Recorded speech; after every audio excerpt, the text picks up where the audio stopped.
Tumeendelea kufuata maelekezo ya walimu katika uwanja wa mazoezi. Leo mazoezi yetu ya mwisho ili kujiandaa kwa mchezo wa kesho ili tukamilishe mchezo dhidi ya KMKM. KMKM tunaheshimu, ni timu nzuri, wana wachezaji wazuri na mpaka wamefikia hatua hii basi wana timu bora. Sisi kama wachezaji tunataka kuwaheshimu ili kupata matokeo katika mchezo wa kesho. Kama kawaida unajitambulisha jina na chombo chako, unauliza swali. Karibu. Mechi itakuwa rahisi. Mechi itakuwa ngumu kwa sababu kama nilivyosema awali KMKM wana timu nzuri. Na hasa tukicheza na Zanzibar na bara, mechi kidogo inakuwa ngumu sana. Kwa hiyo sisi kama wachezaji tumejiandaa vizuri na tunajua katika mchezo wa kesho utakuwa mchezo mgumu sana, lakini sisi tumejiandaa kiakili pamoja tukiwa uwanjani. Advantage ipo kwa sababu hapa ni nyumbani sio. Hapa ni nyumbani na mimi kama mchezaji nitashikana na wachezaji wenzangu ili kuonesha kitu na kuivusha Azam FC katika kuingiza katika group stage.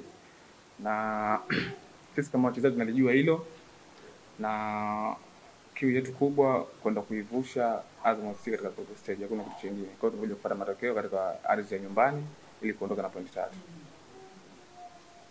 Wachezaji tumekaa na tunalijua hilo kwamba nguvu yetu kubwa sasa hivi ni katika hizo mechi mbili, ugenini na nyumbani.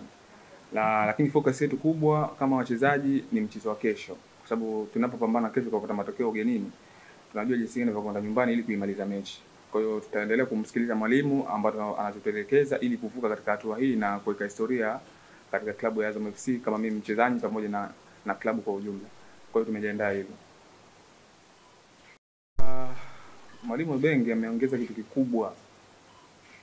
Yaani ameongeza kitu kikubwa na ametupa mbinu ambazo za mashindano ya kimataifa kabisa. Ndio maana mpaka tumefikia hatua hii ambayo hatujawahi kufika tangu klabu ianzishwe.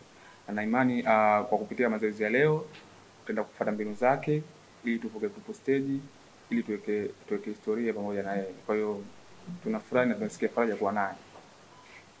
Maswali mawili ya mwisho. Mimi nawaomba sana mashabiki wa Azam FC katika mechi ya kesho wajitokeze kwa wingi ili kuja kuishangilia timu yao, kwa sababu wanapokuja kuishangilia timu yao sisi wanatupa nguvu ya kupambana na kufanya vizuri katika mchezo wa kesho. Sisi kama wachezaji wao tunawaahidi hatutawaangusha na kupambana zaidi.